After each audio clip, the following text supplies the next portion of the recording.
Imaginez un vaste horizon où l'esprit se déploie tel un océan infini, rempli de possibilités et de puissance créatrice. Là, dans ce vaste champ de conscience, naît une vérité inébranlable. L'abondance n'est ni un objectif lointain ni une récompense réservée à quelques-uns. C'est un état d'être, une essence qui vibre dans chaque atome de l'univers. Dans ce texte, vous allez plonger dans la sagesse profonde et transformatrice d'Amme Fox, l'un des penseurs spirituels les plus influents du XXe siècle. À travers ses paroles, vous apprendrez à voir la prospérité non pas comme le fruit de la lutte ou de l'accumulation, mais comme la manifestation naturelle d'un esprit en harmonie avec l'univers. Préparez-vous à entreprendre un voyage qui vous amènera à déconstruire les croyances limitantes qui ont freiné votre grandeur. Vous découvrirez que le pouvoir d'attirer le bien-être, le succès et le bonheur résident en vous, attendant simplement d'être éveillé. Laissez ces enseignements allumer en votre cœur une flamme de certitude et de puissance intérieure. Ouvrez votre esprit et votre âme, car vous êtes sur le point de vivre une transformation qui redéfinira votre façon de percevoir le monde et vous-même. Bienvenue au commencement d'une vie prospère, abondante et épanouie. Le monde a fait de l'argent soit un maître cruel, soit un ennemi redouté. Il est poursuivi avec anxiété, condamné avec culpabilité et désiré avec honte. On a enseigné que l'argent est la racine de tout mal, alors qu'en vérité, le mal ne réside pas dans l'argent lui-même, mais dans la conscience qui le déforme. Car dans son essence la plus pure, l'argent n'est rien d'autre que la manifestation tangible d'un principe spirituel invisible, le principe de l'approvisionnement divin. Lorsque vous contemplez l'univers avec des yeux éveillés, vous découvrez une vérité qui transforme entièrement votre relation à la matière. Dieu est ordre, Dieu est plénitude, Dieu est provision. Nulle part dans la création il n'y a de manque. Le soleil ne mesure pas sa lumière. La mer ne limite pas ses vagues. L'air ne compte pas ses souffles. Tout s'écoule de la source dans une expression ininterrompue de suffisance. Et si vous êtes l'enfant de ce même principe, fait à son image et à sa ressemblance, pourquoi manquerait-il quoi que ce soit dans votre vie? La rareté n'est pas une condition établie par Dieu, mais une expérience générée par la déconnexion de l'esprit humain à la vérité spirituelle. C'est une perception erronée, un brouillard intérieur devenu collectif. Mais lorsque vous commencez à vous souvenir de qui vous êtes, lorsque vous reconnaissez que la seule source de tout bien est Dieu, et que cette source réside en vous, la rareté se dissout comme une ombre face à la lumière. Ce livre n'est pas un traité d'économie, ni une formule magique pour attirer de l'argent. C'est un chemin de retour à la conscience spirituelle de l'abondance, non pas pour que vous adoriez l'argent, mais pour que vous compreniez sa place sacrée en tant qu'instrument du bien. L'argent est une idée divine. C'est un symbole de circulation. C'est de l'énergie façonnée pour servir, échanger et faire croître le bien dans toutes les directions.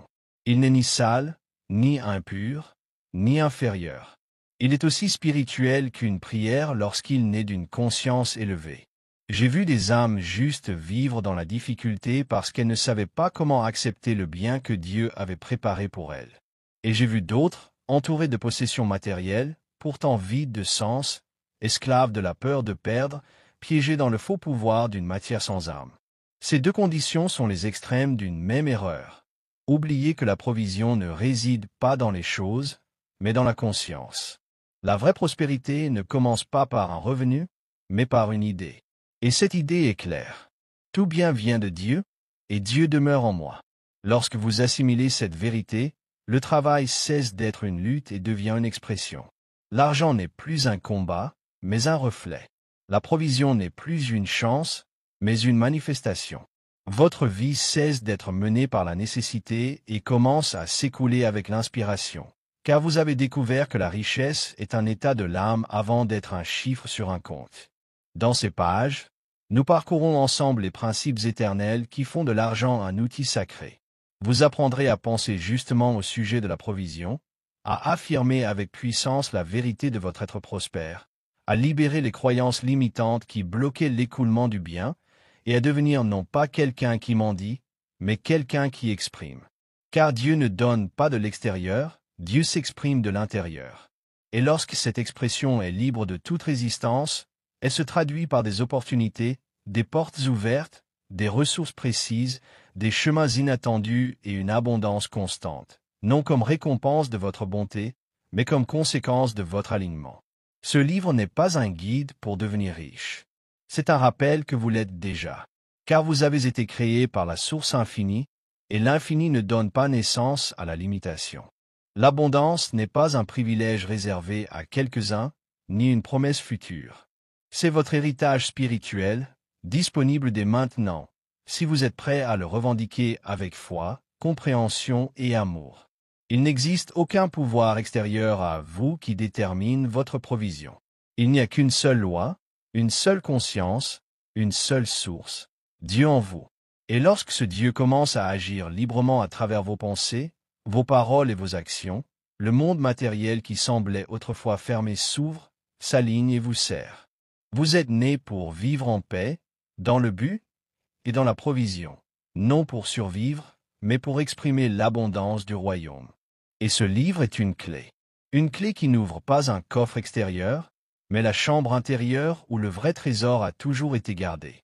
Votre conscience éveillée. À présent, prenez cette clé avec amour, et commençons ensemble ce voyage vers la provision divine. L'or invisible vous attend, et vous êtes prêts à vous en souvenir. L'esprit de l'abondance, la prospérité comme état d'être.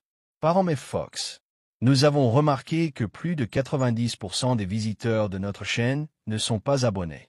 Vous pouvez soutenir ce projet en appuyant sur le bouton d'abonnement et en aimant la vidéo. Merci de nous inspirer à continuer de créer toujours plus et mieux pour vous. Êtes-vous prêt à transformer votre vie? Chapitre 1. Dieu est votre provision, la seule source de tout bien. Le principe le plus important et souvent le plus oublié de la provision spirituelle est le suivant. Dieu est votre seule provision, pas une de vos sources, pas une aide parmi d'autres.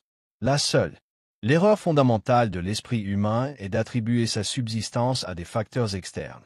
Un emploi, une entreprise, une personne, un gouvernement, un contrat, un héritage.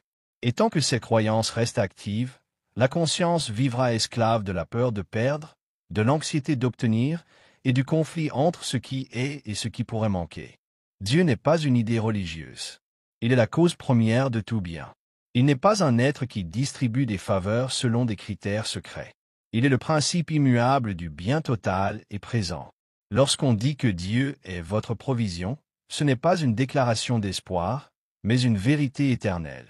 Chaque manifestation de bien-être qui est apparue dans votre vie, chaque pièce, chaque repas, chaque opportunité, dans sa racine la plus profonde, était l'expression de l'unique source, Dieu lui-même. Mais l'esprit conditionné ne le voit pas ainsi.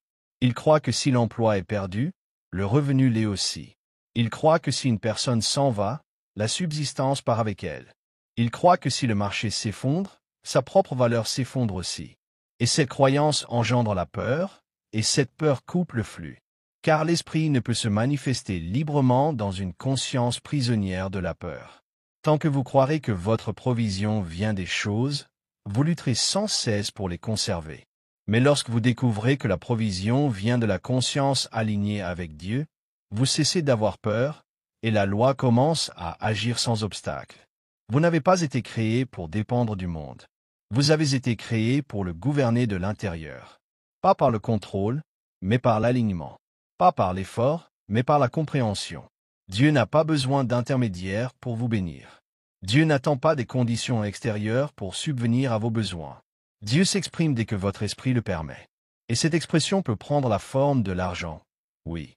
Mais elle peut aussi venir sous forme d'idées, de portes ouvertes, de personnes qui apparaissent, de solutions inattendues, ou d'une inspiration valant mieux que 1000 méthodes. La provision n'est pas de l'argent. C'est de l'énergie divine qui prend forme selon le canal qu'elle trouve disponible. Lorsque vous reconnaissez cela, vous commencez à vivre dans la confiance. Vous cessez de chercher la sécurité à l'extérieur et vous commencez à la générer depuis la conscience. Et alors, même si tout dans le monde extérieur change, vous demeurez en paix, car vous savez que la source est en vous, non en dehors de vous. Le monde peut changer. Les systèmes économiques peuvent fluctuer. Les sources visibles peuvent disparaître. Mais la véritable provision ne s'épuise pas, ne se cache pas, ne se retire pas. Elle reste vivante, disponible, présente, attendant simplement que vous la reconnaissiez comme vôtre. Jésus vivait à partir de cette conscience. Il n'avait ni travail, ni propriété, ni compte bancaire. Et pourtant, il ne manquait de rien, parce qu'il connaissait et vivait la vérité qui libère.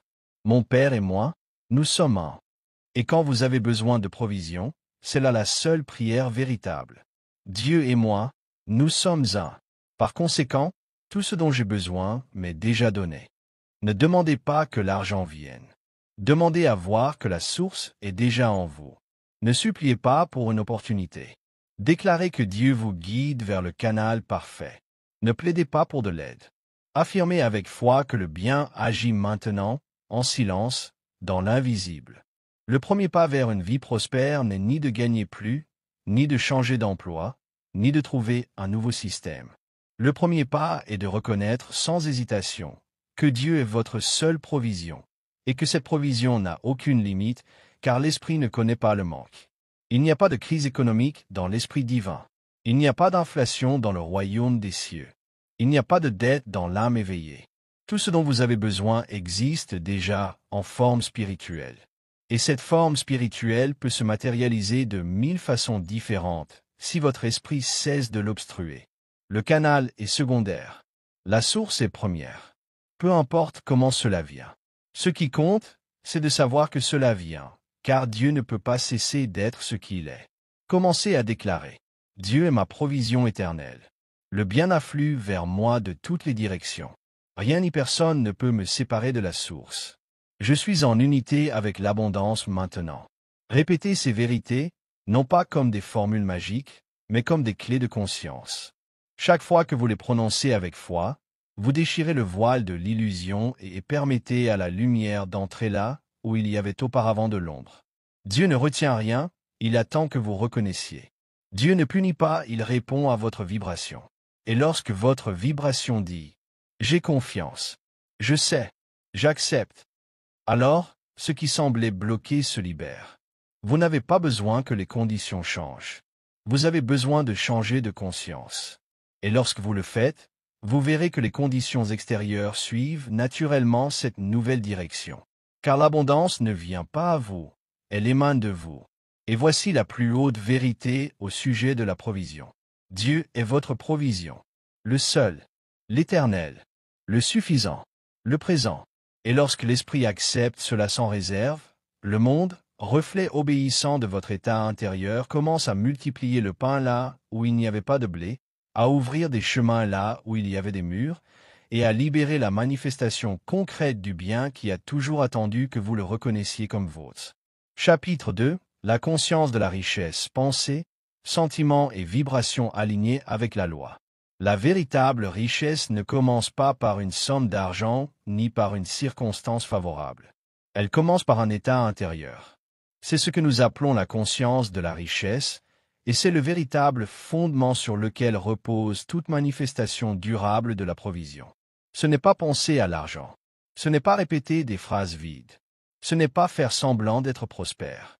C'est aligner la pensée, le sentiment et la vibration avec la loi du bien.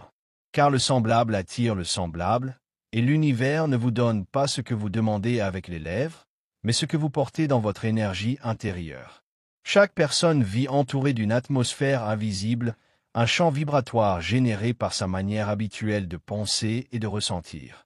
Ce champ est un aimant, une antenne, une émission continue qui s'entrelace avec les forces créatrices de l'univers.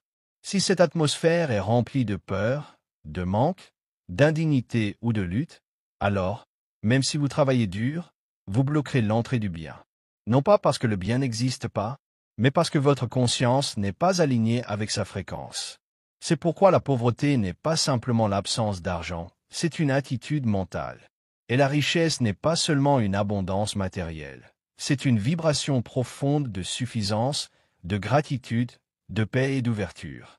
Lorsque vous pensez à la richesse avec paix, ressentez l'abondance avec joie, et vibrez en unité avec la provision universelle.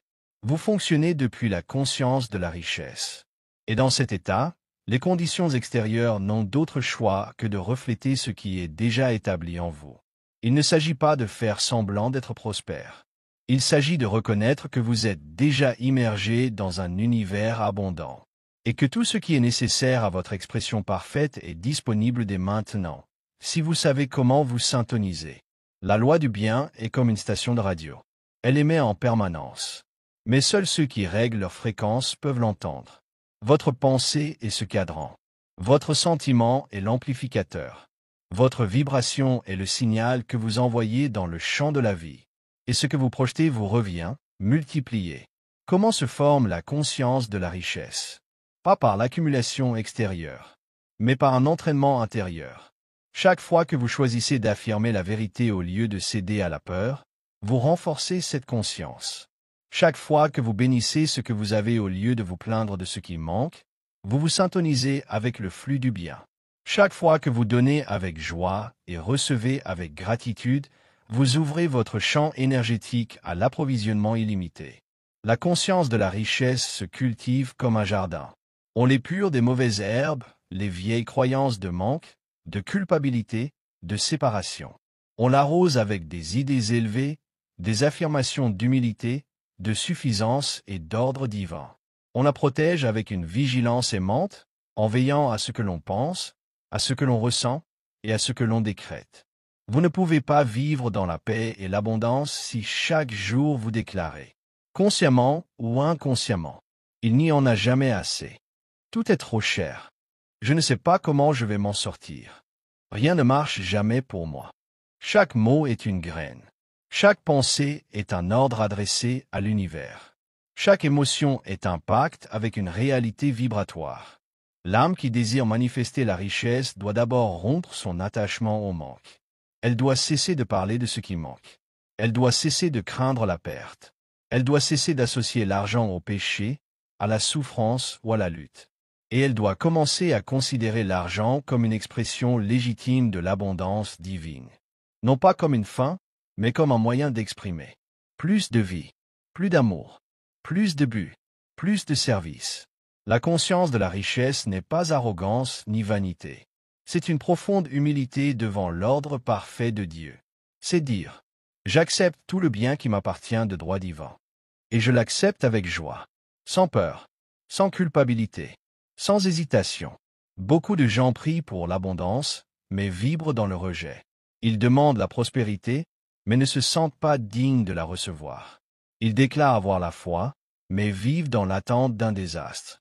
Ce n'est pas la conscience de la richesse. C'est une dualité intérieure. Et la dualité ne manifeste pas, elle bloque. Lorsque vous alignez pensée, sentiment et vibration, alors l'âme devient un canal pur. Et la provision, qui a toujours été disponible, commence à se manifester de manière naturelle, fluide et précise. Commencez aujourd'hui. Observez vos pensées concernant l'argent. Écoutez vos paroles. Surveillez vos émotions lorsque vous payez, facturez, donnez ou recevez. Et partout où vous trouvez de la peur, remplacez-la par la vérité. Partout où vous trouvez le manque, affirmez la plénitude. Partout où vous ressentez de l'anxiété, déclarez la paix. Exercez votre conscience de la richesse dans les petites choses. Soyez reconnaissant pour l'eau, le pain, l'abri, la lumière. Bénissez votre portefeuille, même s'il est vide. Déclarez la provision, même si vous ne voyez pas le canal. La vibration s'ajuste avec la persévérance. Et la loi répond avec précision. Ne craignez pas les retards apparents. Vous êtes en train de reprogrammer des siècles de pensées collectives basées sur la peur. Mais si vous restez ferme, vous verrez le fruit. Parce que la loi ne peut pas échouer. Le bien ne se cache pas. Et vous n'êtes séparé de rien de ce que Dieu est. Pensez avec vérité. Ressentez avec gratitude. Vibrez avec certitude. Et la richesse qui est déjà vôtre en esprit descendra sur le plan visible, sous une forme exacte, opportune et bénie. Parce que lorsque l'âme devient un sol fertile, la semence du bien, qui a toujours été prête, fleurit sans effort, et l'abondance, silencieuse mais invincible, vous enveloppe, de l'intérieur comme de l'extérieur, comme la manifestation inévitable d'une conscience alignée avec la loi. Chapitre 3. Il n'y a pas de manque en Dieu, brisez l'illusion de la rareté. La rareté est un mirage, une illusion entretenue par l'esprit humain qui a oublié son origine. Elle n'existe pas en Dieu. ni dans sa création parfaite, ni dans le principe qui gouverne l'univers avec un ordre absolu. Dieu ne connaît pas le manque. Il ne peut pas être dans le besoin. Il ne peut pas diminuer. Et si l'âme a été créée à son image et à sa ressemblance, comment le manque pourrait-il faire réellement partie de son héritage? Le manque est, à sa racine, une perception erronée. C'est voir à travers les yeux de la séparation. Croire en un univers fragmenté. Penser que le bien est limité. Qu'il y a peu de ressources, peu d'opportunités, peu d'amour, peu de temps. Mais tout cela est un mensonge, répété pendant des siècles jusqu'à devenir un système. Et aujourd'hui, une grande partie du monde vit dans ce système de pensée erronée, bâtissant des économies, des religions et des idées basées sur la croyance qu'il manque quelque chose. Mais la vérité ne change pas, même si la majorité la nie. La vérité est la suivante. Il n'y a pas de manque en Dieu. Et donc, il n'y a pas de véritable manque en vous. La création divine est abondante par nature. La vie elle-même, dans sa conception, est faite pour se multiplier, s'étendre et fleurir. Une seule graine contient le potentiel de milliers de fruits. Une seule idée, née dans l'esprit, peut se transformer en un empire de bien. L'air que vous respirez ne s'épuise pas parce que vous respirez davantage. Tout ce qui vient de Dieu fonctionne sous la loi de suffisance, et non sous la loi de la limitation. D'où vient l'expérience de la rareté? Elle vient de l'esprit déconnecté de la source. Elle vient d'une conscience hypnotisée par les apparences. Elle vient de croyances héritées, répétées et acceptées sans question. Et cet esprit, lorsqu'il entretient des pensées telles que « je n'ai pas »,« je ne peux pas »,« ce n'est jamais assez »,« c'est trop difficile », crée un champ vibratoire qui bloque le flux naturel du bien. La rareté n'est pas la volonté divine. C'est une manifestation mentale. C'est un brouillard qui vous empêche de voir la plénitude déjà présente. Et ce brouillard ne peut être dissipé que par la lumière de la reconnaissance spirituelle.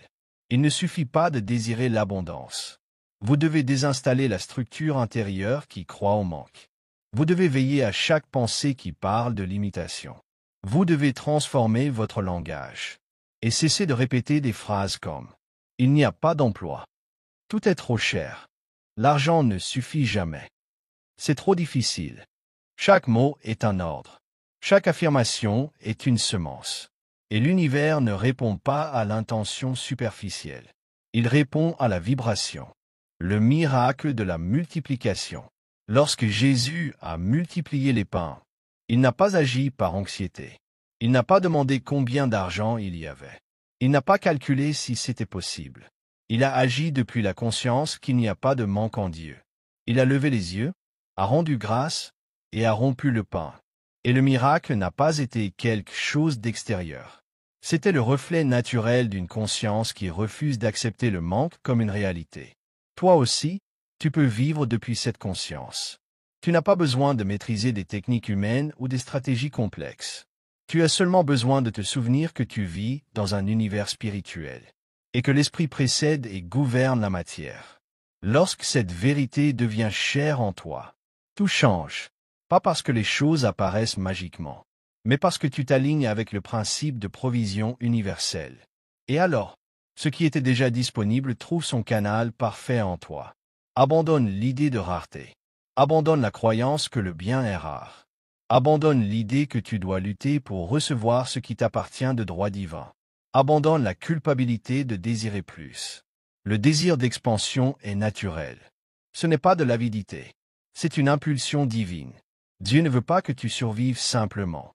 Il veut que tu exprimes pleinement le bien que tu es déjà. Comment briser l'illusion de la rareté? Commence par regarder le monde avec des yeux neufs. Lorsque tu vois l'abondance, bénis-la. Ne l'envie pas. Ne la critique pas. Ne la remets pas en question. Bénir l'abondance des autres, c'est affirmer que l'abondance est aussi possible pour toi. Quand tu paies quelque chose, ne pense pas « maintenant j'ai moins ». Pense. Le bien circule et revient multiplié. Lorsque surgit la pensée, ce n'est pas suffisant. Réponds. En Dieu, tout m'est disponible. La conscience de rareté est une prison sans barreaux, mais une prison tout de même. Et la clé de la liberté est en toi. Elle se trouve dans cette déclaration faite avec foi. Il n'y a pas de manque en Dieu. Dieu est ma source. Je suis uni à la plénitude éternelle. Et tout ce dont j'ai besoin m'est donné maintenant, dans l'ordre divin. Chaque fois que tu affirmes cette vérité, tu brises une chaîne de plus. Chaque fois que tu choisis la confiance au lieu de la peur, tu t'approches un peu plus de la liberté. Chaque fois que tu penses depuis l'abondance, tu donnes à Dieu la permission d'agir à travers toi. Fais confiance au processus. Ne t'inquiète pas de comment cela va se manifester. Le comment n'est pas ta tâche. Ta tâche est de penser avec foi, ressentir avec paix, vivre avec certitude, et l'univers s'occupera des moyens. La rareté, comme toute illusion, disparaît lorsqu'elle est confrontée à la vérité. Et la vérité est celle-ci. Dieu est totalité. Dieu est présence. Dieu est bien. Et tu vis, bouges et existes en Dieu. Par conséquent, tu ne peux manquer de rien. Affirme cela jusqu'à ce que cela devienne cher en toi. Garde cette vision jusqu'à ce qu'elle vibre dans chaque cellule. Et alors, le brouillard se dissipera. Les portes s'ouvriront. Et le monde, ce miroir obéissant de ta conscience, te montrera qu'il n'y a jamais eu de rareté, seulement de l'oubli. Mais maintenant tu te souviens. Et ce souvenir est la première manifestation de ton héritage divin. Chapitre 4. L'argent comme idée divine, au-delà du papier, le symbole spirituel de l'échange. L'esprit humain, conditionné par des siècles d'ignorance spirituelle, a transformé l'argent en objet de peur, de désir, de culpabilité et d'adoration. On le poursuit comme s'il était la solution à tous les problèmes. Et en même temps, on le méprise comme s'il était la racine de tout mal. On le craint pour son pouvoir. Et on le condamne pour son influence, sans jamais vraiment comprendre ce qu'il est réellement. Une idée divine. L'argent, dans son essence la plus pure. L'argent, dans son essence la plus pure, n'est rien d'autre qu'un symbole. Un symbole qui représente l'échange, la circulation, la reconnaissance de la valeur, l'expression de l'énergie, le papier qui le représente, les chiffres sur un compte bancaire, les pièces, les contrats, les formes visibles. Ce ne sont que des enveloppes temporaires. La réalité se trouve dans l'idée qui les soutient. Et cette idée vient de l'esprit. C'est pourquoi, lorsqu'on comprend l'argent spirituellement, il n'est ni sale, ni impur, ni ennemi de l'âme. C'est une forme noble, utile et temporaire, de représenter le flux du bien dans le monde visible. Le principe divin derrière l'argent. Dieu, qui est le principe d'ordre, d'abondance et de circulation parfaite, n'a pas créé l'argent lui-même, mais il a créé les principes qui le rendent possible. Là où il y a vie, il y a mouvement. Là où il y a mouvement, il y a échange. Là où il y a échange, il y a reconnaissance de valeur. Et sur un plan civilisé, cette reconnaissance prend la forme de l'argent. Par conséquent, l'argent n'est pas le problème. Le problème est la conscience qui l'adore ou le craint, l'esprit qui le rejette ou le poursuit, le jugement qui le condamne ou l'accumule. Le problème n'est pas dans le symbole, mais dans l'ignorance de son origine spirituelle. L'argent comme idée divine. L'argent est une idée divine, parce qu'il naît du besoin de donner et de recevoir. Et donner et recevoir sont deux aspects de la même loi. La loi de l'amour en action. Là où il y a de l'amour, il y a un désir de partager. Et là où il y a un véritable partage, l'univers doit fournir les canaux appropriés pour que cette expression soit possible. L'un de ces canaux est l'argent. Purifiez votre relation avec l'argent. Lorsque vous bénissez l'argent, vous le libérez du jugement. Lorsque vous l'utilisez en pleine conscience, vous en faites une prière. Lorsque vous le donnez avec joie, vous le transformez en graine. Lorsque vous le recevez avec gratitude, vous en faites un témoignage du bien. L'argent n'a jamais été le problème. La conscience de séparation l'a été.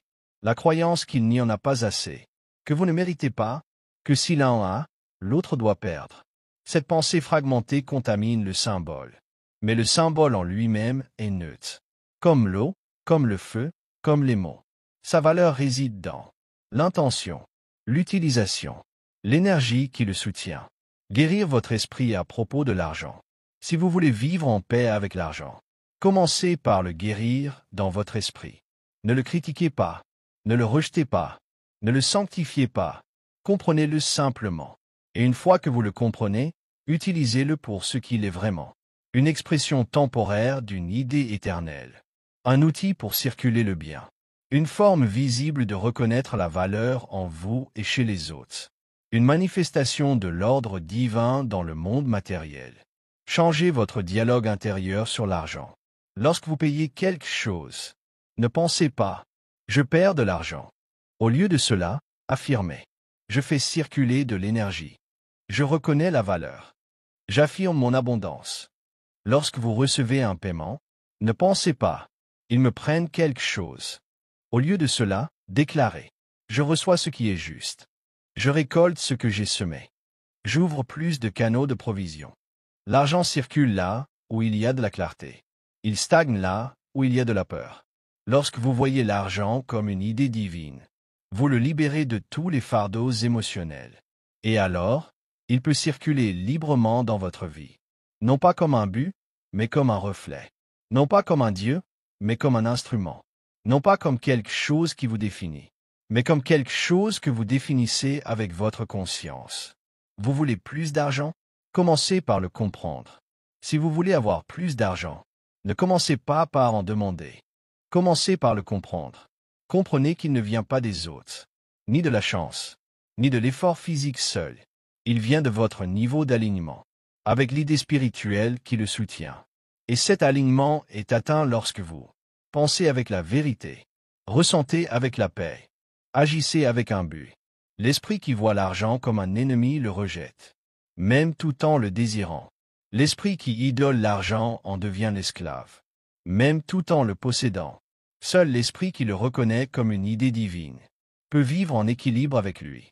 Le flux de la véritable abondance. Rappelez-vous, l'argent n'est pas quelque chose à craindre. L'argent n'est pas quelque chose à adorer. L'argent n'est pas quelque chose à poursuivre. C'est quelque chose à comprendre, bénir, canaliser.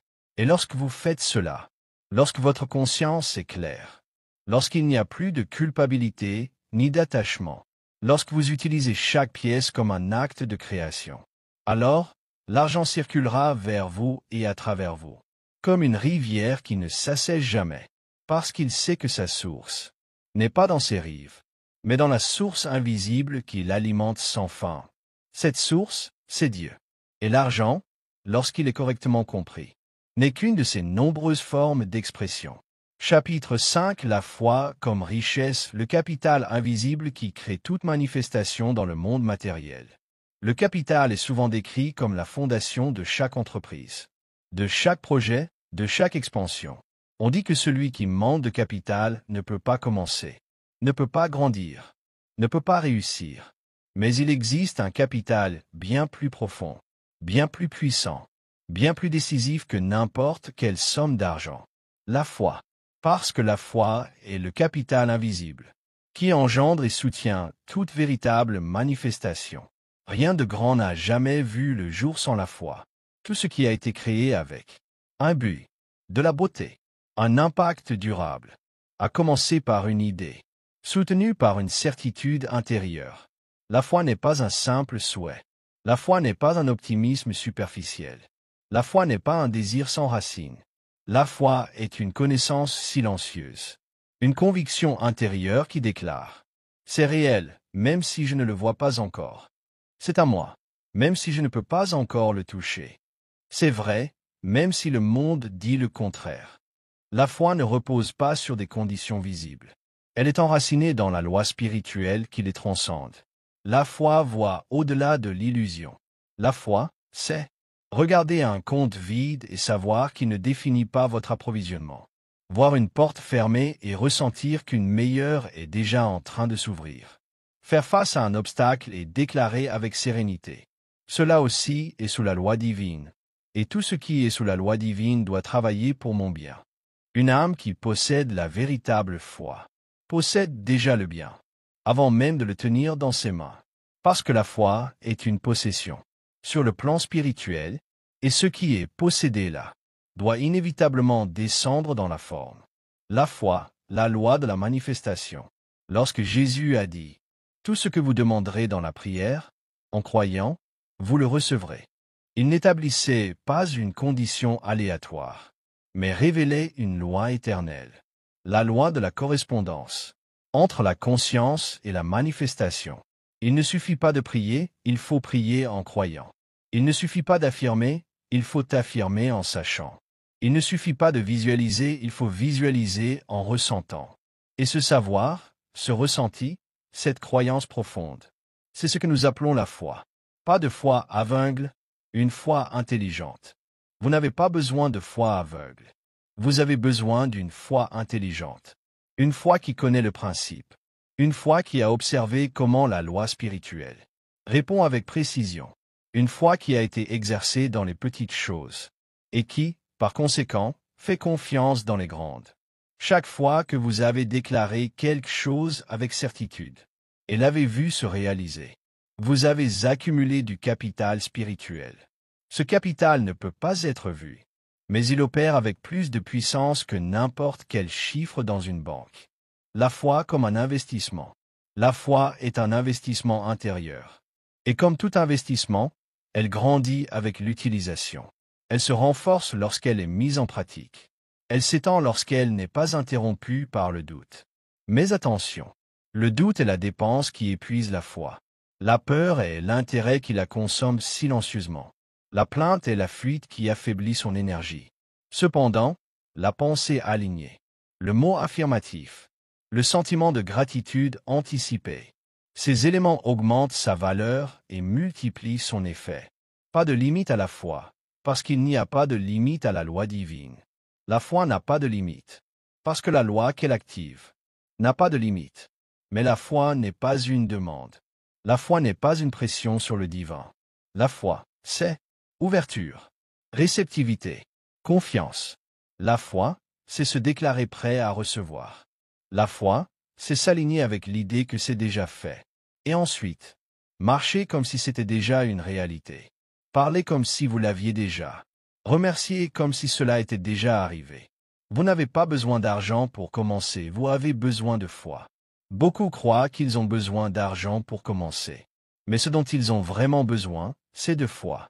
Parce que la foi, lorsqu'elle est tenue avec intégrité, attirera l'argent, ouvrira les portes, alignera les bonnes personnes, permettra aux idées de circuler et dégagera le chemin.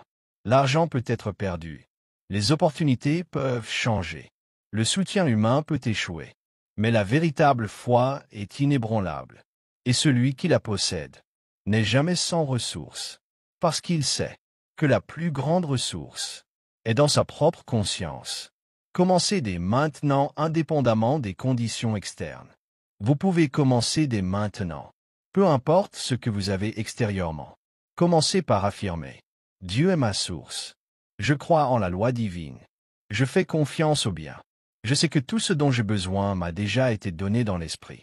Et cela m'arrive maintenant dans un ordre parfait. Dites cela chaque matin. Ressentez cela chaque fois que le doute apparaît. Déclarez-le lorsque vous ne voyez pas le chemin. Et vous verrez le chemin apparaître. La foi produit, elle ne mendie pas. La foi ne demande pas, elle crée. La foi ne pousse pas, elle attire. La foi ne mendie pas, elle affirme. Et cette affirmation, lorsqu'elle est vibrante, lorsqu'elle est réelle, lorsqu'elle est profonde, transforme la substance invisible en forme tangible. Parce que toute création commence dans l'invisible et devient visible lorsque l'âme garde la vision, sans interruption, sans peur, sans interférence. La véritable richesse. Voici la véritable richesse. La foi qui déplace des montagnes. La foi qui manifeste l'abondance. La foi qui déclare « Je suis un avec le bien ». Et donc l'abondance vient à moi sans effort, car mon capital est complet, et mon âme est prête à recevoir. Chapitre 6. Visualiser avec un but, voir l'abondance avant de la toucher. L'esprit est l'atelier de Dieu. À l'intérieur de lui, des formes invisibles sont sculptées, et à mesure qu'elles mûrissent, elles deviennent des réalités visibles. Tout ce qui existe était d'abord une idée. Tout ce que vous avez dans votre vie aujourd'hui était une fois une image dans votre conscience. Ce n'est pas de la poésie, ce n'est pas de la théorie, c'est une loi spirituelle. Et dans cette loi, l'un des instruments les plus puissants que possède l'âme est la visualisation. Mais pas une visualisation basée sur la fantaisie ou capricieuse. Une visualisation avec un but, avec une direction, avec une intention spirituelle. Voir avec les yeux de l'âme. Visualiser avec un but. C'est voir avec les yeux de l'âme. Ce qui n'est pas encore apparu sous forme. Sachant qu'en tenant cette vision, avec foi, ressenti et alignement, la loi universelle n'a d'autre choix que de la refléter dans l'expérience extérieure. Il ne s'agit pas d'imaginer pour le plaisir d'imaginer. Il s'agit de créer à partir de la conscience, avec la certitude que chaque image, lorsqu'elle est tenue avec clarté et émotion, devient un moule pour la substance invisible. Jésus a dit, « Tout ce que vous demandez dans la prière, croyez que vous l'avez déjà reçu, et il vous sera donné. » Et comment peut-on croire qu'on a déjà reçu quelque chose qu'on ne peut pas encore voir? En le visualisant, en voyant le résultat dans l'esprit, comme s'il était déjà réel, en ressentant la plénitude de l'avoir déjà atteint, dans le présent, pas comme un jeu d'illusion, mais comme un acte de création consciente. Le langage de l'âme. La visualisation est le langage de l'âme, la manière dont elle parle à la substance spirituelle. C'est le plan architectural qui dit à l'univers, « Voici ce que je désire exprimer. Voici la forme que je veux que l'énergie prenne. » Et si ce plan est clair, précis, vivant, la manifestation ne se fera pas attendre. But l'ego, le but avant tout. Pour que la visualisation ait un pouvoir créatif, elle doit naître d'un but, pas de l'ego, pas de vanité, pas du manque déguisé en désir. Elle doit venir de l'âme, alignée avec sa vérité, avec son désir d'exprimer plus de vie, plus de bien, plus de service. Quand vous visualisez par peur, l'image perd de sa puissance. Quand vous visualisez par urgence, l'image s'affaiblit. Quand vous visualisez par doute, l'image se disperse. Mais quand vous visualisez avec foi, avec gratitude anticipée, avec paix intérieure, votre vision devient un décret silencieux, un commandement vibratoire, une cause spirituelle. Pourquoi beaucoup de personnes visualisent sans résultat? Beaucoup visualisent sans résultat, parce qu'elles le font mécaniquement. Elles ferment les yeux, imaginent quelque chose, et ensuite se lèvent avec les mêmes préoccupations, les mêmes doutes, la même vibration. Cela n'est pas visualisé avec un but. Visualiser avec un but, c'est intérieurement devenir la version de vous-même, qui possède déjà ce qui est visualisé. C'est assumer l'état d'être, qui s'aligne avec la réalité que vous désirez. Et cette assumption n'est pas de prétendre, c'est une transformation intérieure. Qualité avant quantité. Une visualisation efficace ne se mesure pas par le temps, mais par l'intensité émotionnelle. Une minute de vision claire, remplie de foi, de joie et de certitude, est plus puissante que 30 minutes d'images floues et indifférentes. Et plus vous répétez cette vision, sans anxiété ni attachement, plus elle s'imprime profondément dans votre conscience. Et votre conscience, en tant que champ créatif, commence à attirer les personnes, idées, canons et conditions nécessaires pour matérialiser ce que vous avez planté en elle. L'abondance commence avec une image intérieure.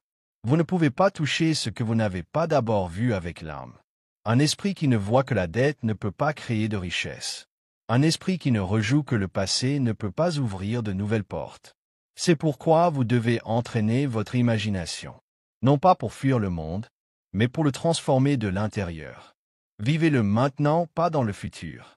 Commencez par imaginer ce que vous désirez vivre, mais pas comme un souhait lointain.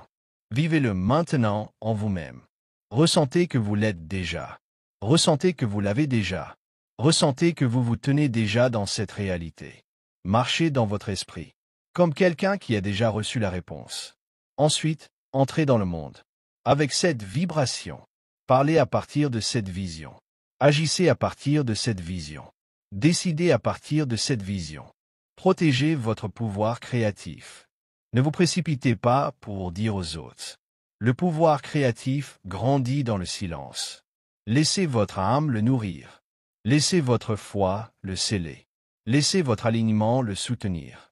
Et un jour, lorsque vous vous y attendrez le moins, Cette vision intérieure sera descendue, en forme visible, un fruit naturel, d'une graine invisible, que vous avez vous-même nourri, avec votre attention, avec votre émotion, avec votre conviction. Visualisez avec un but. Ne demandez pas par besoin créé à partir de la plénitude. Ne imaginez pas pour le divertissement, voyez pour affirmer en substance. Et rappelez-vous, vous n'inventez pas quelque chose à partir de rien. Vous donnez forme à ce qui existe déjà, dans le royaume spirituel, attendant un canal pur, par lequel il puisse s'exprimer. Ce canal, c'est vous. Et lorsque votre vision est claire, votre but élevé, et votre cœur ouvert, aucun pouvoir dans les cieux ou sur terre ne peut arrêter ce que vous avez vu avec les yeux de l'âme, de devenir votre expérience concrète. Car dans le royaume de Dieu, tout ce qui est vu avec foi existe déjà. Chapitre 7. Le mot qui prospère, le pouvoir créatif du décret conscient. Au commencement était le Verbe. Ainsi l'affirme l'Évangile de Jean. Et ainsi chaque école de sagesse spirituelle l'a soutenu à travers les âges. Le Verbe n'est pas seulement une métaphore. C'est la parole vivante, prononcée avec conscience et autorité, qui met en mouvement la substance de l'univers. Le Verbe n'est pas un son insignifiant. Ce n'est pas une simple expression d'émotion fugitive. Le Verbe est un pouvoir créatif. C'est un décret. C'est une loi. C'est une énergie qui organise la forme. Parler est un ordre direct à l'univers. Chaque pensée génère une vibration. Mais chaque mot prononcé amplifie, fixe et projette cette vibration dans le monde. Parlez et priez à haute voix. Et chaque fois que vous parlez, vous semez dans le champ invisible de la création. L'univers ne répond pas à ce que vous souhaitez vaguement. Il répond à ce que vous affirmez avec certitude, à ce que vous décrétez avec intention, à ce que vous tenez pour vérité à travers vos mots. Dieu parla, et cela fut fait. Et vous, fait à l'image et à la ressemblance de ce même Dieu. Vous créez aussi lorsque vous parlez, pas par caprice, mais par loi universelle. Chaque mot est une graine, et chaque graine produit selon son genre. Si vous semez des mots de manque, de doute, de plainte ou de peur, vous récolterez leur forme correspondante. Mais si vous semez des mots de vérité, d'abondance, de gratitude et de certitude, la vie obéira précisément. La loi ne distingue pas entre une blague, une lamentation ou une affirmation. Elle répond à l'énergie qui les sous-tend. Et si votre énergie est celle de la foi, si vous parlez d'une âme alignée, si vous décrétez d'une conscience de bien, alors votre parole prospérera dans ce pourquoi elle a été envoyée. Ce n'est pas simplement de la pensée positive. Ce n'est pas une suggestion. Ce n'est pas de l'auto-hypnose. Ce n'est pas de la pensée positive superficielle. C'est la compréhension que le Verbe est l'instrument par lequel la conscience s'exprime sous forme. Beaucoup prient avec de beaux mots, mais passent ensuite le reste de la journée à décréter le contraire. Les choses sont difficiles. Tout va mal. Rien ne change. Je n'ai pas assez. Et puis ils se demandent pourquoi ils ne voient pas de résultat. Vous ne pouvez pas affirmer l'abondance le matin et semer la pénurie le reste de la journée.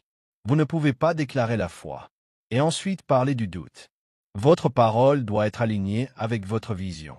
Elle doit être une extension de la pensée élevée. Elle doit être un canal pour l'esprit, pas un écho de la peur collective. La prospérité ne commence pas avec l'argent. Elle commence par le Verbe qui sort de votre bouche. Et ce Verbe doit être vivant, pur, dirigé, béni. Déclarez ce que vous désirez, pas ce que vous craignez. Affirmez ce que vous êtes, pas ce que le monde dit que vous manquez. Parlez comme quelqu'un qui a déjà reçu. Et votre parole, vêtue de certitude, d'émotion et d'intention claire, ouvrira des chemins là où il n'y en avait pas. Quand vous bénissez, vous multipliez. Lorsque vous bénissez ce que vous avez, cela se multiplie.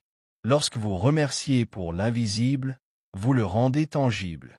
Lorsque vous parlez de votre unité avec Dieu, vous faites descendre l'invisible dans le visible. C'est un décret conscient, un mot prononcé, livré avec connaissance du principe, connexion au but, vibration alignée. Soyez patient, le Verbe est une graine vivante. Ne vous inquiétez pas, si vous ne voyez pas de résultats immédiats. Le Verbe est une graine vivante, et chaque graine a besoin de temps, silence, consistance, pour porter des fruits. L'important est que vous continuiez à affirmer, pas par désespoir, mais par certitude. Entraînez votre bouche à être un instrument sacré. Évitez les mots inutiles. Évitez les phrases vides. Évitez les expressions défaitistes. Ne rejoignez pas le cœur de la peur, ni le langage du manque. Vous êtes un créateur, et vous créez lorsque vous parlez. Parlez des mots qui s'alignent avec la loi universelle. Dites chaque jour, l'abondance coule vers moi de toutes les directions. Ma provision vient de Dieu et est illimitée. Tout ce dont j'ai besoin m'a déjà été donné en esprit, et maintenant je l'accepte, l'affirme et en rends grâce. Dites ces mots, non pas comme quelqu'un qui espère un miracle, mais comme quelqu'un qui sait qu'il accomplit une loi. La loi du Verbe vivant. La loi du Verbe qui ne retourne pas vide. La loi du décret qui crée, soutient et transforme. Votre vie changera lorsque votre parole changera. Et votre parole changera quand votre conscience se souviendra que vous n'êtes pas séparés de la puissance qui a créé les mondes. Cette puissance est en vous, et elle est libérée lorsque vous parlez comme Dieu parle, avec vérité, avec amour, avec certitude, parce qu'un verbe prononcé en alignement est un verbe qui prospérera. Chapitre 8. Le dîme spirituel, donné avec conscience, pas par obligation. Donner n'est pas un acte externe. Donner est une manifestation intérieure. Il ne s'agit pas de quantité, de forme ou d'obligation morale. Il s'agit de conscience. Le dîme spirituel. Le dîme spirituel n'est pas une taxe imposée ni un système de paiement au divin. C'est une expression vivante d'une vérité plus profonde. Dieu est votre source. Vous êtes un canal de circulation divine. Pendant des siècles, le dîme a été réduit à une formule mathématique. Donnez un dixième de vos revenus comme un devoir religieux. Mais cette approche littérale manque du but plus élevé de l'acte de donner. Car lorsque vous donnez par peur, culpabilité ou obligation, vous n'offrez pas, vous échangez, et Dieu n'échange pas. Dieu donne, et ceux qui désirent recevoir comme Dieu doivent apprendre à donner comme Dieu. Librement, joyeusement, sans peur de perdre. Le dîme spirituel n'est pas une transaction financière. C'est un acte de reconnaissance. Tout ce que j'ai vient de la source. Et en retournant une partie de cela, je déclare que je fais confiance à l'abondance éternelle de cette source. Donner ne diminue pas, cela multiplie. Donner ne rend pas pauvre, cela élargit. Donner ne vide pas, cela déverrouille. Et lorsque l'âme donne avec conscience, tout l'univers répond avec une générosité égale ou supérieure. Vous n'êtes pas appelé à donner sous pression. Vous êtes appelé à donner parce que vous comprenez la loi du cercle, la loi du flux, la loi de l'échange sacré. Rien dans l'univers n'est stagnant. Tout circule. Le sang, l'air, la lumière, l'eau, l'énergie, et l'argent est aussi une énergie sous une forme concrète conçue pour circuler. Et lorsque vous permettez à cela de circuler à travers vous, vous ne perdez pas, vous participez au circuit du bien. Le dîme spirituel n'est pas limité à donner de l'argent ou à un lieu religieux. Vous pouvez donner partout où votre cœur vous guide, tant que vous le faites depuis un lieu d'amour, de gratitude et de compréhension. Vous pouvez donner à une personne qui vous a inspiré, à une œuvre qui vous élève, à un canal de lumière, à une cause qui enflamme votre âme. Ce qui importe, ce n'est pas la destination externe. Ce qui importe, c'est l'origine interne de votre conscience. Beaucoup demandent, dois-je donner un dîme même si j'ai peu? Et la réponse spirituelle, si vous croyez à la pénurie, vous continuerez à la semer. Si vous croyez au flux, même si ce n'est qu'une goutte, lorsque vous la partagez, vous ouvrez la porte. L'acte de donner est un message à l'univers. Je fais confiance au fait qu'il y aura toujours plus. Et ce message a un pouvoir créatif. Plus que la quantité, plus que la fréquence, plus que le lieu. Ce qui génère des miracles, c'est l'attitude avec laquelle vous donnez. Certains donnent de grosses sommes par ego, calcul ou désir de contrôle. Mais un tel don ne génère pas d'expansion. D'autres donnent ce qu'ils peuvent, mais avec tellement de foi, de joie et d'ouverture, que leurs graines se transforment en multiplication. car la loi ne regarde pas la quantité. Elle regarde la conscience. Et lorsque la conscience est alignée avec l'amour et la confiance, chaque acte, aussi petit soit-il, devient un acte sacré. Le dîme spirituel va aussi au-delà de l'argent. Donner son temps avec amour. Donner son attention avec présence. Donner sa parole avec vérité. Donner son énergie à une noble cause. Tout cela est le dîme de l'âme. Et lorsque vous donnez de cette manière, vous ne perdez pas de temps. Vous semez l'éternité. Celui qui donne par obligation compte ce qu'il donne. Celui qui donne par conscience sait que ce qu'il donne fait partie de lui-même. Et par conséquent, il ne peut jamais le perdre. Lorsque vous donnez avec gratitude, ce que vous offrez devient une graine. Et le sol spirituel, qui est la conscience, vous le rend au centuple. Pas toujours sous la forme que vous attendez, mais toujours sous la forme qui vous bénit le plus. Faites du don une pratique consciente. N'attendez pas d'avoir beaucoup pour commencer. Commencez aujourd'hui avec ce que vous avez, mais avec tout votre cœur. Et vous verrez que la vie répond. Car en donnant, vous vous reconnaissez comme faisant partie du flux. Et ceux qui reconnaissent le flux vivent en son sein. Dites chaque jour, je suis un canal du bien divin. Je donne avec joie, je reçois avec gratitude, je circule avec foi. L'univers en moi donne sans cesse. Et donc, ma provision est inépuisable. C'est le dîme qui prospère, pas celui qui cherche le profit, mais celui qui exprime la vérité. Pas celui qui est mesuré par le calcul, mais celui qui vient de l'âme. Et ce dîme silencieux, invisible, vibrant ouvre des portes là où il n'y en avait pas, et déverse des bénédictions sur une vie qui ne craint plus de donner, parce qu'elle a compris qu'en Dieu, rien n'est perdu, tout est transformé, et chaque acte de donner est un acte de recevoir sous la forme de grâce.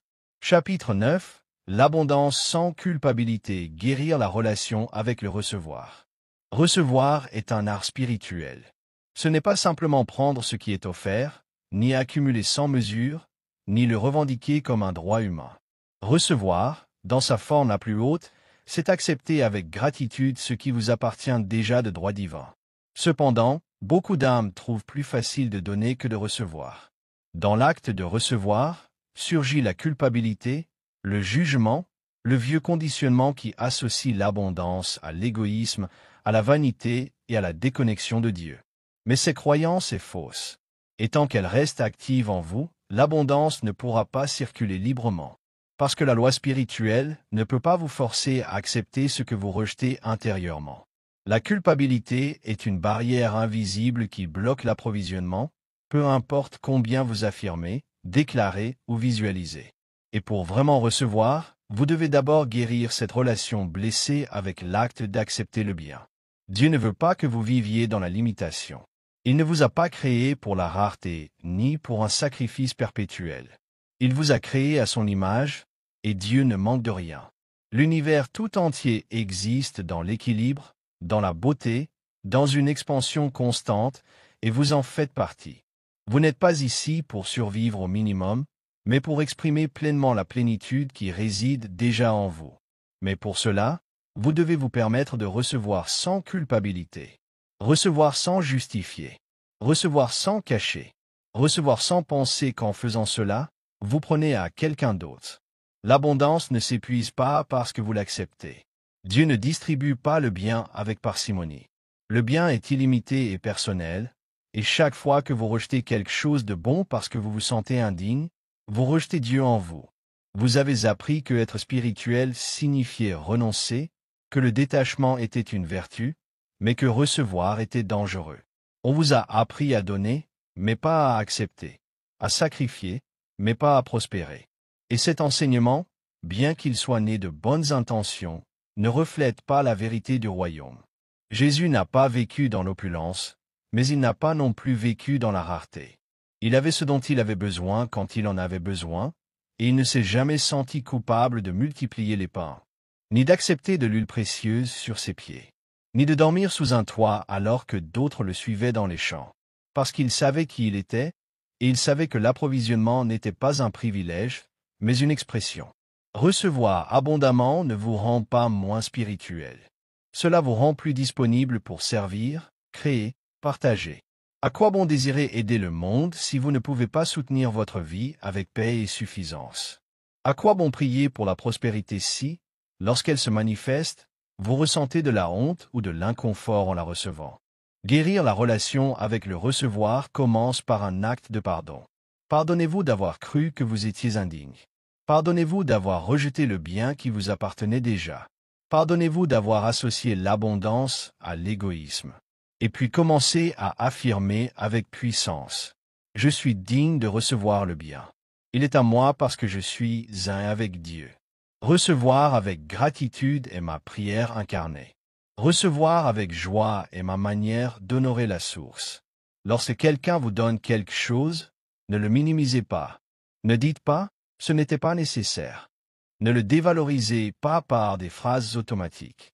Recevez-le comme celui qui honore le canal par lequel Dieu s'exprime. Et en l'honorant, vous le multipliez. Rappelez-vous que ce que vous acceptez avec gratitude grandit, et ce que vous rejetez avec culpabilité s'éloigne. Vous n'avez pas besoin de justifier votre bien-être. Vous n'avez pas besoin d'expliquer votre joie. Votre simple existence, alignée avec la vérité, est suffisante pour que le bien vienne à vous.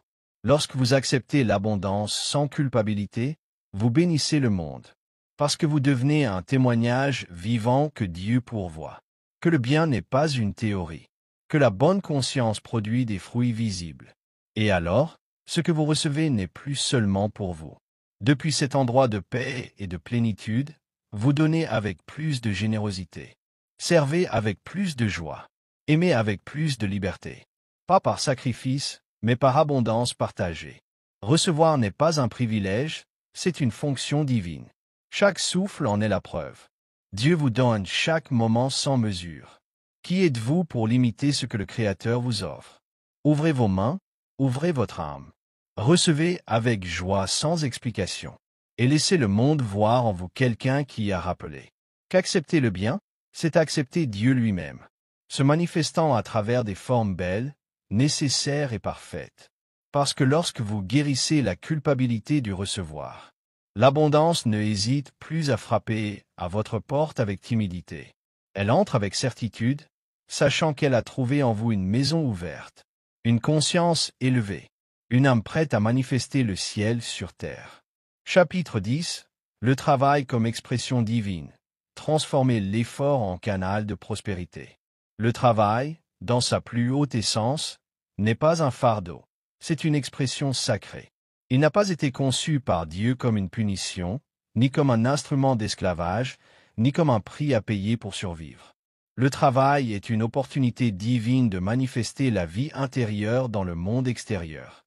C'est un moyen de donner forme, de servir, de canaliser l'énergie créative. Mais lorsque son véritable but est oublié, le travail se transforme en routine, en effort épuisant, en angoisse. Et alors, au lieu d'être un pont vers la prospérité, il devient un mur qui empêche l'âme de vivre l'approvisionnement spirituel. La loi de la vie est l'expression. Tout ce qui vit s'exprime. L'arbre donne des fruits, la rivière coule, la fleur s'ouvre, le soleil rayonne de lumière. Ainsi, l'âme est conçue pour s'exprimer, et le travail, lorsqu'il est accompli avec la bonne conscience, n'est pas seulement une activité externe. C'est une prière en mouvement. Peu importe si vous vendez, si vous guérissez, si vous enseignez, si vous réparez, si vous cuisinez, ou si vous construisez. Lorsque vous le faites avec amour, avec présence et avec intégrité, vous êtes un instrument de l'esprit. L'erreur du monde a été de réduire le travail à une obligation, une transaction, un moyen de survie. Mais l'âme qui s'est spirituellement éveillée ne travaille pas pour gagner, mais pour s'exprimer. Et en exprimant avec vérité, l'univers prend soin de rémunérer, de multiplier et de soutenir. Le travail n'est pas la source de votre subsistance, Dieu est la source. Votre travail, votre entreprise, votre activité ne sont qu'un canal. Et lorsque l'un se ferme, un autre s'ouvrira si vous maintenez votre conscience alignée. Mais si vous faites du travail votre Dieu, si vous lui donnez le pouvoir qui appartient uniquement à la source, alors vous serez lié par la peur, la concurrence et l'anxiété de produire. Le travail doit retrouver sa dimension divine.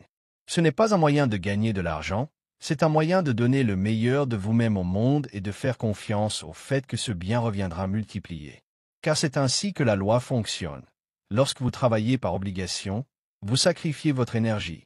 Mais lorsque vous travaillez pour vous exprimer, vous faites grandir votre âme. Et cette expansion est la prospérité, même si elle ne s'est pas encore manifestée sous forme monétaire. Car la prospérité ne se mesure pas uniquement aux revenus, mais à la paix intérieure, au but, à la liberté spirituelle. Si aujourd'hui vous sentez que votre travail ne reflète pas votre âme, ne le rejetez pas. Transformez-le avec votre conscience. Bénissez ce que vous faites, même si cela semble petit. Faites-le avec excellence, même si personne ne le voit. Faites-le pour Dieu, pas pour le salaire. Faites-le comme si c'était un service pour l'esprit, et ce sera le cas. Et si le moment vient de libérer une activité qui ne vous correspond plus, faites-le sans crainte, sachant que Dieu ne vous abandonne pas. Chaque fois que vous fermez une porte en obéissant à votre voix intérieure, la loi ouvre une autre porte, plus large, plus parfaite, plus vraie. Arrêtez de lutter pour gagner votre vie. La vie est déjà vôtre, vous n'avez pas besoin de la gagner. Vous devez l'exprimer, et le travail est l'un des moyens les plus purs de le faire. La prospérité coule plus facilement lorsque le travail est une joie. Car la joie est une vibration élevée, et une vibration élevée attire la bénédiction. Vous n'avez pas besoin de changer d'activité pour changer votre vibration. Changez d'abord votre attitude intérieure, et vous verrez comment l'activité se transforme ou est remplacée par une meilleure. Si vous avez travaillé avec souffrance, pardonnez ce passé. Pardonnez-vous d'avoir cru que l'effort était le seul moyen. Pardonnez-vous d'avoir vendu votre énergie à la peur, et commencez dès aujourd'hui une nouvelle relation avec votre amour. Déclarez: mon travail est un canal de bien divin. Je sers avec joie. Je donne le meilleur de moi-même. Et l'univers me récompensera avec amour, avec paix, avec abondance. C'est cela, travailler comme Dieu travaille, non pas par besoin, mais par plénitude. Non pas par peur, mais par confiance. Non pas pour accumuler, mais pour s'exprimer. Lorsque vous voyez votre travail comme une prière active, comme un véhicule de l'âme, comme un acte sacré, alors l'effort cessera, et à sa place, l'inspiration coulera. La certitude que vous êtes exactement là où vous devez être, en train de faire ce que l'Esprit vous a donné à manifester, émergera. Et l'argent viendra, les opportunités arriveront, et les chemins s'ouvriront. Parce que l'univers soutient toujours l'âme qui travaille dans la vérité et qui a rappelé que servir avec amour est déjà, en soi, le plus haut salaire du ciel et de la terre. Chapitre 11. La loi du cercle. Tout ce que vous donnez revient multiplié. Rien dans l'univers n'est perdu. Tout ce que vous émettez, que ce soit vos pensées, vos sentiments, vos actions ou vos dons, forme un cercle complet et revient vers vous sous une forme similaire, multipliée. C'est l'une des lois les plus sacrées de la vie, et son nom spirituel est la loi du cercle. Ce n'est ni une punition ni une récompense, ce n'est pas un jugement moral, c'est une vibration et une cause. Une fois comprise et appliquée avec conscience, cette loi transforme radicalement votre relation avec tout ce que vous donnez, en particulier votre énergie, votre temps, votre amour, votre argent et vos pensées. L'univers n'est pas linéaire, il est circulaire. L'énergie qui sort revient. Le bien que vous semez fleurit. L'amour que vous donnez s'amplifie. La générosité que vous pratiquez revient vers vous sous forme de provisions inattendues, de portes ouvertes et d'opportunités surprenantes. Et surtout, tout cela ne se produit pas par hasard, mais par loi. Vous ne pouvez pas réellement donner quelque chose sans recevoir. De la même manière que vous ne pouvez pas maintenir une pensée de rareté sans en expérimenter le reflet, la vie revient avec ce que vous êtes, pas seulement avec ce que vous faites. Parce que chaque action a une âme, l'intention qui l'origine. Et c'est cette intention qui détermine la qualité vibratoire de ce que vous avez semé. Si vous donnez en vous attendant à une récompense immédiate, le cercle est interrompu. Si vous donnez par culpabilité, vous générez une dette émotionnelle. Si vous donnez avec joie, avec détachement, avec la compréhension de la loi, votre semence est pure, et la récolte est assurée. Cela s'applique à l'argent, oui, mais aussi aux mots que vous prononcez, à l'énergie que vous offrez, au jugement que vous émettez et à l'attitude avec laquelle vous faites face à la vie. Tout sort, et tout revient. Et lorsqu'il revient, il revient multiplié. Alors, ne craignez pas de donner.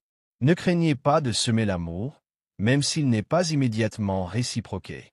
Ne craignez pas d'offrir le meilleur de vous-même, même s'il ne semble pas être apprécié. Car la loi n'oublie pas, et ce qui est semé dans l'invisible fleurira au moment exact dans le visible.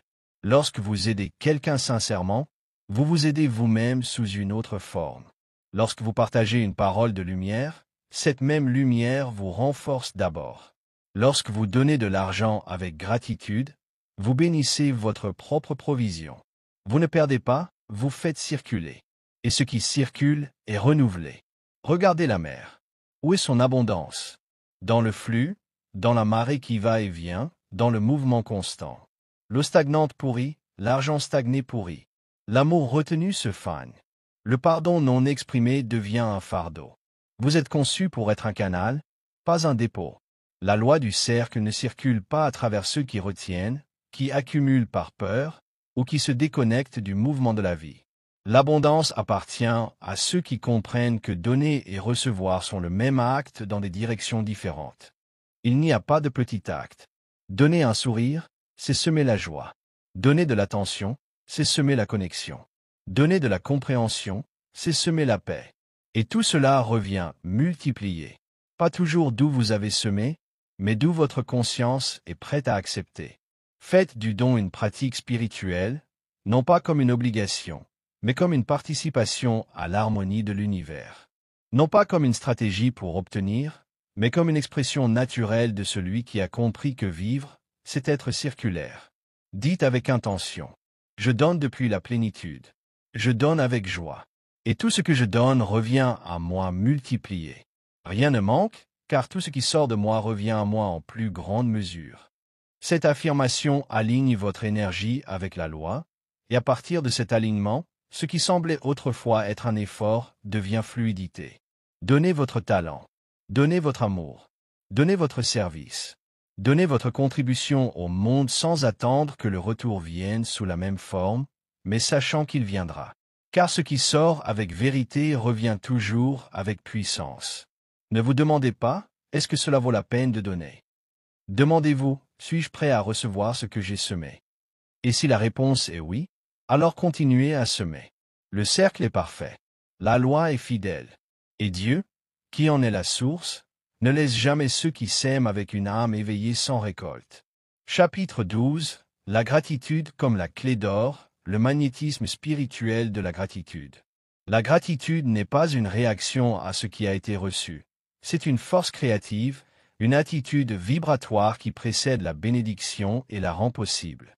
Tandis que le monde la considère comme une réponse après que le bien se soit manifesté, la conscience spirituelle sait que la gratitude est la cause, et non l'effet.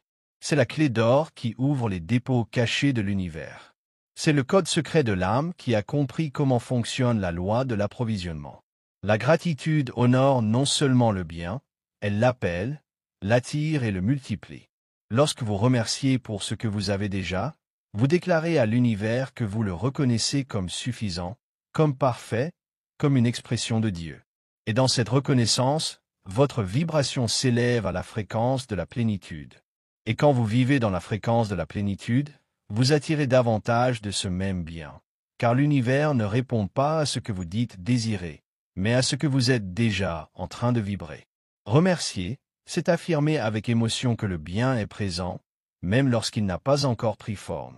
C'est pourquoi la gratitude anticipatoire est l'une des plus hautes expressions de la foi. Lorsque vous remerciez pour ce que vous ne voyez pas encore, lorsque vous donnez grâce pour l'invisible comme s'il était déjà visible, vous proclamez que vous avez une confiance totale dans la loi. Et cette confiance magnétise la manifestation. Jésus, avant de multiplier les pains, a rendu grâce. Avant que le miracle ne se produise, il a remercié. Il n'a pas demandé, il n'a pas déploré, il n'a pas douté. Il a remercié. Et en le faisant, il a activé l'abondance qui était déjà présente dans l'invisible, attendant seulement la permission vibratoire pour s'exprimer. Vous pouvez faire de même. Vous n'avez pas besoin de voir d'abord pour remercier. Remerciez pour voir. Remerciez non seulement avec des mots, mais avec votre attitude, vos pensées et votre disposition. Faites de la gratitude un état d'être, une manière d'habiter le monde, une façon de marcher, de respirer et de regarder la vie. Se plaindre, en revanche, ferme les canaux du bien. Pas parce que cela punit, mais parce que cela abaisse la vibration. Et lorsque votre fréquence baisse, vous vous déconnectez du flux de l'abondance. Il ne s'agit pas de nier ce qui fait mal, mais d'élever votre focus au-delà de l'apparence, de voir ce qui est comme une graine, et non une limite, de voir dans chaque situation une opportunité de déclarer des remerciements, car je sais que le bien est aussi en train de travailler ici.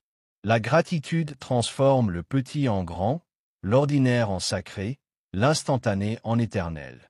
C'est l'alchimie de l'âme.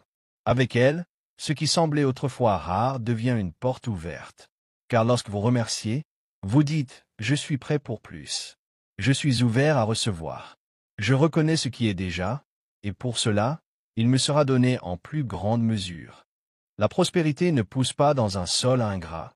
La gratitude fertilise tout. Si vous avez peu, remerciez. Si vous avez beaucoup, remerciez encore plus. Si vous attendez, remerciez comme si c'était déjà là, car ce « comme si » est le pont entre le spirituel et le matériel. Commencez à pratiquer la gratitude avec intention.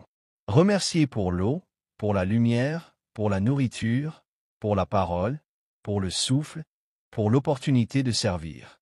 Faites-le non pas comme une formule, mais comme un acte d'alignement, car chaque fois que vous remerciez, vous vous alignez avec Dieu.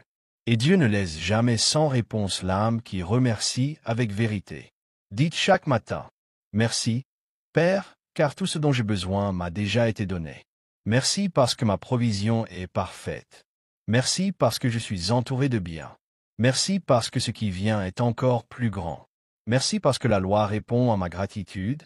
Et aujourd'hui, je verrai des miracles. » Cette affirmation n'est pas de la poésie, c'est un décret vibratoire. C'est un ordre à l'univers émis depuis la conscience de l'amour, et l'univers écoute et répond. La gratitude n'est pas un accessoire spirituel. Elle est le noyau, elle est la porte, elle est la confirmation que vous comprenez déjà comment la vie fonctionne. Et quand vous vivez dans la gratitude, vous n'attendez plus d'être heureux. Vous êtes heureux maintenant. Et ce bonheur, cette plénitude, cette reconnaissance silencieuse transforme votre vie en un aimant sacré. Et tout ce qui vous appartient par droit divin commence à apparaître comme s'il avait été appelé par son nom. Car la gratitude ne demande pas, elle attire. Elle ne mendie pas, elle convoque. Elle n'attend pas, elle manifeste. Et dans son silence puissant, elle active le plus haut principe de l'approvisionnement. Savoir que tout a déjà été donné et qu'il suffit de remercier pour que cela se révèle. Chapitre 13. Le silence et la richesse, l'espace intérieur où la provision prend naissance. Dans un monde qui idolâtre l'action constante, le bruit extérieur et la recherche désespérée des résultats, la richesse semble être le produit d'un effort visible. La course sans fin du fer sans pause. Mais la véritable provision, celle qui transforme la vie depuis la racine, ne naît pas du chaos, de la hâte ou de l'anxiété. Elle naît dans l'endroit le plus sacré et oublié de l'âme, le silence. Le silence n'est pas l'absence de son, c'est la présence de Dieu. C'est le sol fertile où la conscience devient réceptive aux idées divines. C'est l'espace intérieur où l'esprit cesse de parler et l'âme commence à chuchoter. Et dans ce chuchotement se trouve la guidance, la provision, une nouvelle idée, un canal inattendu, la solution à laquelle vous n'aviez pas pensé. Parce que Dieu ne crie pas. Dieu révèle et le fait dans le silence. Ceux qui ne savent pas comment s'arrêter intérieurement ne savent pas comment recevoir. L'âme, saturée de stimuli, de mots, d'opinions et de bruit mental, ne peut pas entendre la voix qui pourvoit. Sans cette voix, l'âme se trouve seule face au monde, essayant de résoudre de la surface ce qui ne peut être transformé que depuis la profondeur. La richesse est, avant tout, fréquence, pas forme. Et cette fréquence ne peut être reçue que lorsque vous devenez un avec le silence intérieur. Pas un silence vide, mais un silence plein de présence. Un silence où vous cessez de demander et commencez à écouter, où vous ne faites pas des affirmations pour convaincre la vie, mais vous vous videz pour que la vie vous révèle ce qui est déjà. Beaucoup de gens prient sans cesse, affirment sans relâche et décrètent de manière insistante. Et bien que ces pratiques soient précieuses, si elles ne sont pas suivies de silence, le semis reste incomplet. Car dans le silence, la terre se stabilise, l'âme devient calme, et la graine spirituelle commence à prendre racine. Sans silence, l'affirmation reste dans l'esprit. Avec silence, elle descend au cœur, et du cœur, elle devient réalité. Le silence n'est pas passivité, c'est l'activité profonde de l'âme. C'est le moment où vos pensées s'alignent avec l'esprit divin et vos sentiments s'alignent avec la vérité de l'être. C'est là que l'illusion de la pénurie disparaît, où les peurs se dissolvent, où le canal est dégagé pour que l'abondance puisse couler sans obstacle. Pratiquez le silence comme une discipline sacrée. Vous n'avez pas besoin d'heures ou de rituels compliqués. Juste un instant de totale soumission, un espace où vous arrêtez d'essayer de contrôler, où vous relâchez les attentes, où vous dites simplement avec votre âme: « Me voici, montre-moi, guide-moi, rappelle-moi que tout est déjà ici. » Et à ce moment-là, sans mots, l'idée qui changera votre situation peut surgir. La certitude qui remplace la peur peut émerger, ou l'image claire du prochain pas peut apparaître, non parce que vous l'avez cherché avec effort, mais parce que vous l'avez autorisé à travers le silence. La véritable richesse naît d'abord dans l'âme, et l'âme ne peut la concevoir que dans le vide fertile du silence. Comme la graine dans l'obscurité de la terre, comme l'or dans la montagne, comme la perle dans les profondeurs de la mer, la provision divine se révèle dans le profond, et non à la surface. Calmez l'esprit afin que l'esprit puisse parler. Arrêtez d'expliquer, de justifier, de calculer, entrez simplement, soyez simplement, écoutez simplement. Et dans cet être, l'âme se souvient de son héritage. Il n'y a pas d'anxiété dans le silence. Il n'y a pas de précipitation. Il n'y a que la présence. Et dans la présence, tout est déjà là. Faites du silence votre refuge quotidien. 5 minutes de connexion sincère avec la source valent plus que des heures d'activité frénétique. Pas parce que l'action est mauvaise, mais parce qu'agir sans être mène à l'épuisement. Et vous n'êtes pas ici pour vous épuiser, vous êtes ici pour manifester depuis la plénitude. Déclarez: dans le silence, je reçois. Dans le silence, je m'aligne. Dans le silence, l'abondance prend forme. Rien ne manque car dans le silence, tout est rappelé. Et chaque fois que vous revenez à cet espace intérieur, le monde extérieur sera ordonné selon votre vibration. Les réponses viendront, les chemins s'ouvriront, la paix sera constante, et l'argent, l'opportunité et le bien-être ne seront plus des objets de recherche mais des expressions naturelles d'une conscience qui a appris à écouter avant de demander, à recevoir avant de courir, et à faire confiance avant de voir.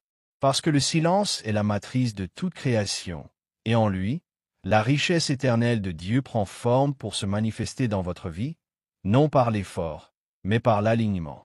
Chapitre 14. Éliminer l'anxiété financière, la paix mentale comme fondement de la provision. L'anxiété financière ne provient pas d'un manque d'argent, mais d'une déconnexion avec la source. La peur de ne pas avoir assez, l'anxiété concernant l'avenir, l'insomnie qui accompagne les paiements à venir, ne sont pas des problèmes matériels en soi. Ce sont des symptômes d'une conscience qui a oublié qui gouverne l'approvisionnement.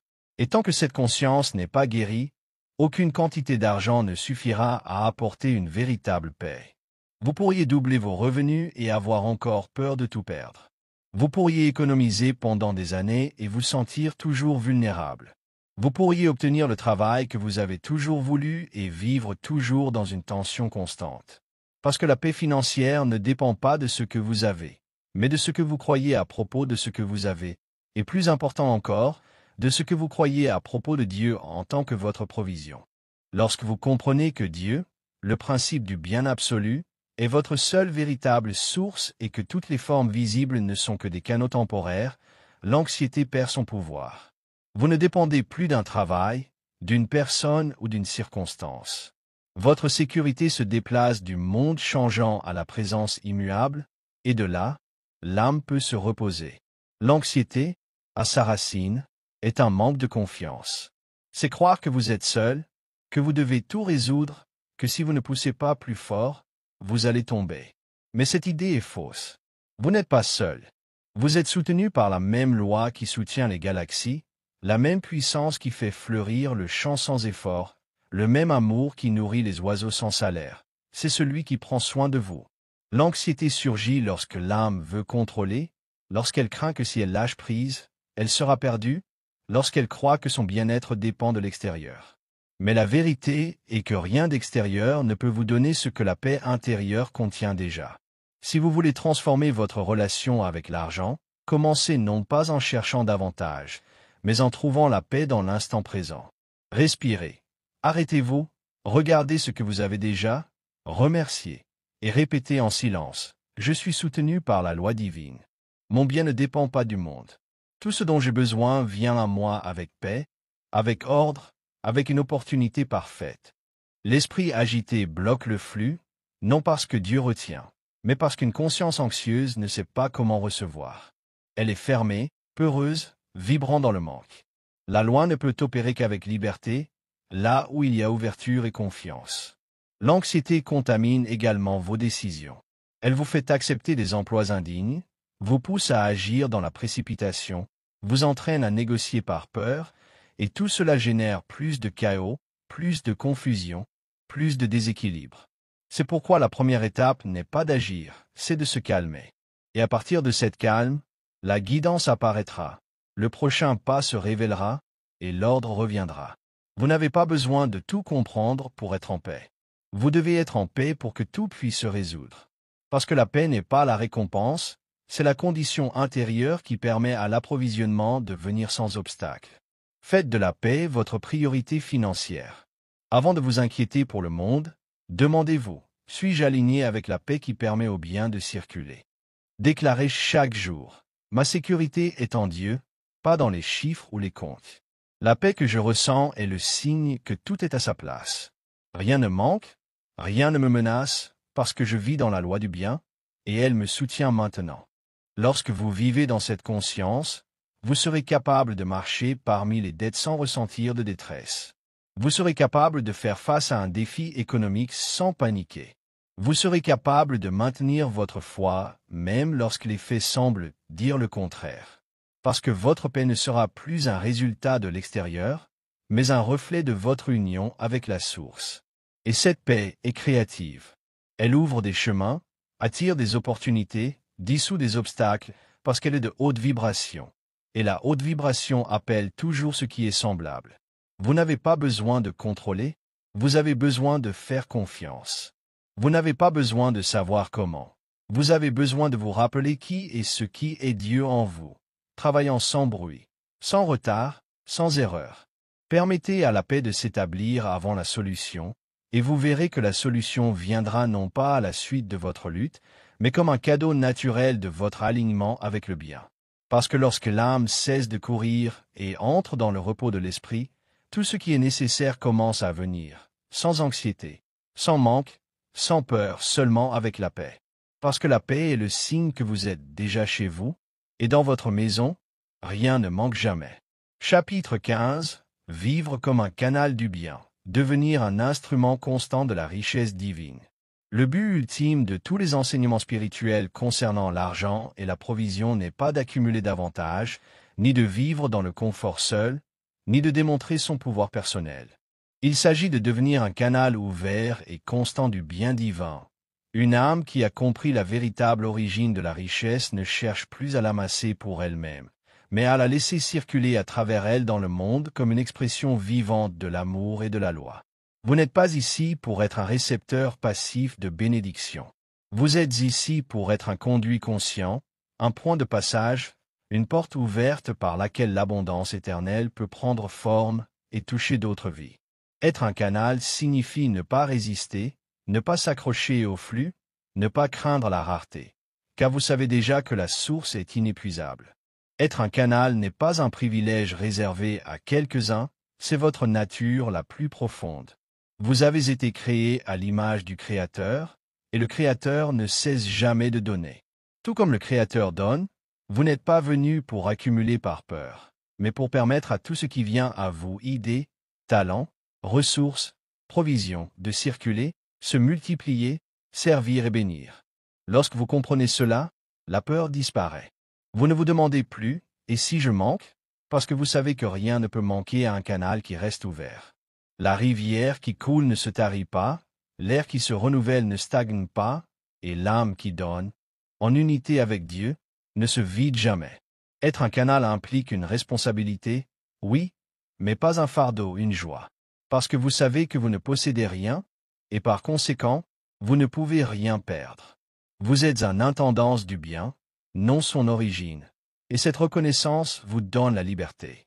Cessez de penser en termes de mon argent, ma richesse, mes réalisations, et commencez à affirmer je suis un canal de l'approvisionnement divin. Ce qui coule vers moi vient de Dieu et retourne à Dieu à travers moi. Dans cette conscience, votre vie devient une extension du royaume, et la provision n'a plus besoin de vous chercher car elle a trouvé en vous un instrument volontaire, confiant et pur.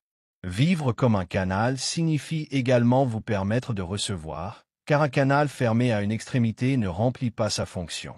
Si vous donnez seulement, mais ne recevez pas, vous interrompez le cycle. Si vous demandez seulement, mais ne donnez pas, vous entravez le flux.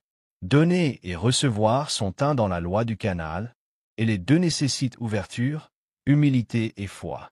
Lorsque vous faites circuler le bien par des mots, des services, des ressources, des idées, du temps, vous contribuez à l'ordre universel. Vous affirmez par votre vie que Dieu pourvoit, que l'abondance est réelle, que la loi fonctionne. Et cette affirmation vécue devient un aimant. L'univers répond au canal utile en élargissant sa capacité. Dieu donne davantage à ceux qui savent quoi faire de ce qui leur est donné, non pas comme une récompense, mais comme une expansion naturelle de la loi. Vous n'avez pas besoin d'attendre d'avoir beaucoup pour être un canal. Vous pouvez commencer maintenant avec ce que vous avez. Un mot qui réconforte, une pièce qui bénit, un talent qui aide, une idée qui sert, un geste qui élève. Chaque acte est une ouverture. Chaque ouverture est une porte de plus pour que le bien circule. Et ce flux vous renouvelle, vous prospère, vous protège. Déclarez, je vis comme un canal du bien divin. Tout ce que je donne m'enrichit. Tout ce que je reçois, je le partage en conscience. Je fais partie du mouvement éternel de l'abondance. Rien ne m'est refusé parce que je ne nie pas le flux. Et là où je suis, la richesse de Dieu se manifeste avec grâce, ordre et perfection. Lorsque cette affirmation devient chère en vous, vous ne vous demandez plus si vous aurez ou non. Vous êtes tout simplement. Vous êtes le canal. Vous êtes le pont. Vous êtes le moyen. Et le bien qui circule à travers vous vous enveloppe, vous remplit et vous élève, non pas par désir égoïste, mais parce que cela a toujours été ainsi depuis le début. L'âme qui se place au service du bien devient un sol fertile, une coupe débordante, un instrument silencieux de la richesse qui ne s'épuise pas. Et alors toute votre vie, chaque mot, chaque action, chaque décision, devient un témoignage vivant que Dieu ne pourvoit pas seulement, mais cherche en vous une manière pure, courageuse et joyeuse de verser son abondance dans le monde.